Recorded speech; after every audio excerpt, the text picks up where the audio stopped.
मैं समझता हूं कि आज हम इतने सक्षम हैं, हमारी सेना इतनी सक्षम है, पूरा प्रतिपक्ष जब साथ में है तो किसी दूसरे की पंचायती नहीं होनी चाहिए। और जो आतंकवादियों को पनाह दे रहा है या जो आतंकवाद पनपा रहा है और हमारे लोगों की निर्दोष लोगों की हत्याएं कर रहा है, तो वो उसका बदला भी पूरी तरीके से लिया जाना चाहिए और भविष्य में इस प्रकार की कोई पुनरावृत्ति नहीं हो, ये सुनिश्चित करना चाहिए। क्योंकि देखिए, इंदिरा जी ने आपको पता होगा कि पाकिस्तान के 2 टुकड़े करते और बांग्लादेश बना दिया था।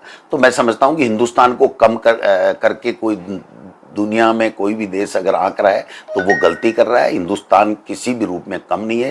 हिंदुस्तान के लोगों में एक जज्बा है, एक जुनून है, देश प्रेम, देश भावना, राष्ट्रभक्ति का जज्बा है। और वो कूट कूट के भरा हुआ है और वो उबाल मार रहा है कि हम किसी भी सूरत में दोबारा आतंकवाद की घटना नहीं हो, ये सुनिश्चित किए बगैर हमको विराम नहीं लेना चाहिए, हमको किसी तरह की सहमति नहीं करनी चाहिए। लेकिन फिर भी हम ये मांग करते हैं कि देश के प्रधानमंत्री जी को पूरी बात देश के लोगों को, प्रतिपक्ष के तमाम पार्टी के लोगों को बतानी चाहिए और उसके बाद में आम सहमति बनानी चाहिए। क्योंकि ये देश का सवाल है, कोई बीजेपी या कांग्रेस का या किसी दल का सवाल नहीं है, किसी व्यक्ति का सवाल नहीं है, किसी एक नेता का सवाल नहीं है।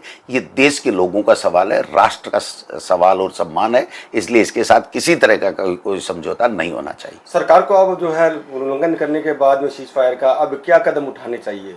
देखिए, सबसे पहले तो जो आज तक की स्थिति बनी है उसके बारे में पूरे प्रतिपक्ष के लोगों को और लोकसभा के माध्यम और राज्यसभा के माध्यम से देश के जनप्रतिनिधियों को और देश के बच्चे को ये बताना चाहिए कि ये हुआ है और आगे से क्या कार्य योजना सरकार ने बनाई है कि दोबारा इस तरह की आतंकवादी घटना नहीं होगी। ये सुनिश्चित करना जरूरी है। ये सुनिश्चित, इसका बदला और आगे की आतंकवादी कोई भी इस तरह की कायरतापूर्ण कार्रवाई नहीं की जाएगी।